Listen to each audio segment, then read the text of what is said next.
Hello friends, welcome to Gayathri recipes. இன்னைக்கு நம்ம சேனல்ல பாகக்காய் குழம்பு எப்படி பண்ணலாம்னு பார்க்கலாம். அதுக்கு முன்னாடி நம்ம சேனலை சப்ஸ்கிரைப் பண்ணி வச்சுக்கோங்க. அப்பதான் நான் போடுற வீடியோஸ் உங்களுக்கு ஈஸியா தெரிய வரும்.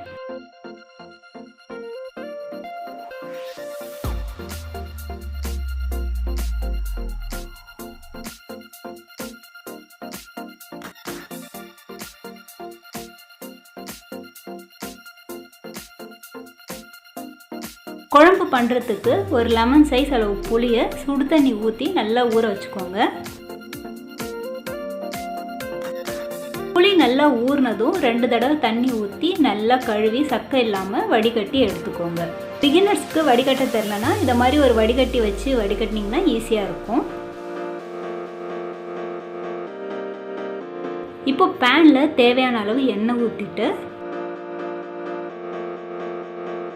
1 டீஸ்பூன் கடுகு, கடுகு நல்லா பொரிஞ்சதும் 1 டீஸ்பூன் ஜீரகம், 1/2 டீஸ்பூன் வெந்தயம்,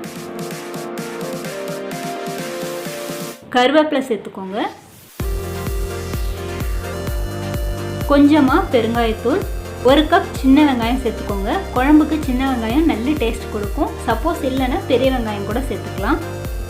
நல்லா வதக்கிக்கோங்க.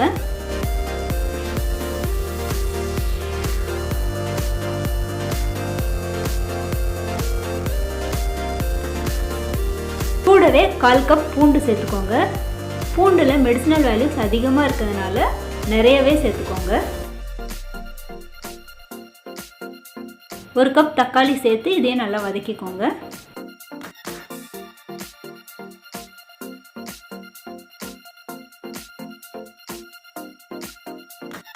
2 கப் பாவக்காவை இது மாதிரி ரவுண்டாக கட் பண்ணி சேர்த்துக்கோங்க. இந்த எண்ணெயிலேயே நல்லா வதக்கணும், அப்போ தான் அதோட கசப்பு கொஞ்சம் குறையும்.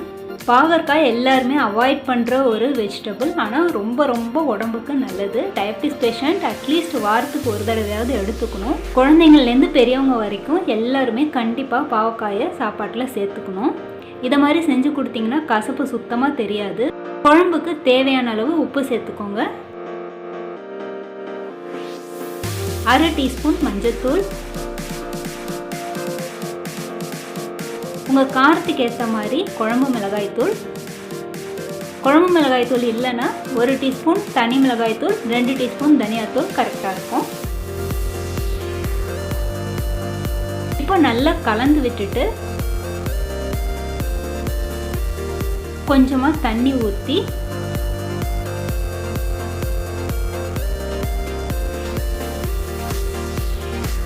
மூடி போட்டு வேக வச்சுக்கோங்க.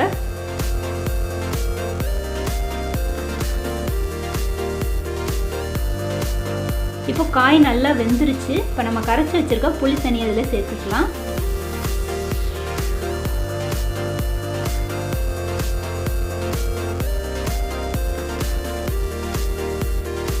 இப்போ தட்டு போட்டு மூடி நல்லா அந்த புளி தண்ணியோட பச்சை வாசனையெல்லாம் போகிற வரைக்கும் நல்லா கொதிக்க வைங்க.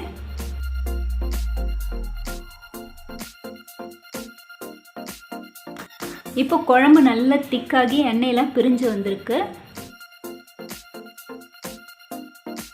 இதில் கொஞ்சமாக வெல்லம் சேர்த்துக்கோங்க. இதை ஸ்கிப் பண்ணாதீங்க, இது சேர்க்கும் போது டேஸ்ட் சூப்பராக இருக்கும்.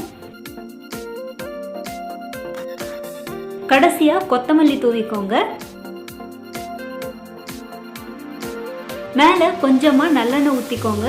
இது நல்ல ஃப்ளேவர் கொடுக்கும். அவ்வளவுதான், சூப்பரான பாவக்காய் குழம்பு ரெடி ஆயிடுச்சு. நீங்களும் கண்டிப்பாக வீட்டில் செஞ்சு பாருங்கள். இந்த வீடியோ உங்களுக்கு பிடிச்சிருந்தா நம்ம சேனலை சப்ஸ்கிரைப் பண்ணிவிட்டு உங்கள் ஃப்ரெண்ட்ஸ் எல்லாருக்குமே ஷேர் பண்ணுங்கள். ரசித்து ருசித்து மகிழுங்கள். தேங்க்யூ.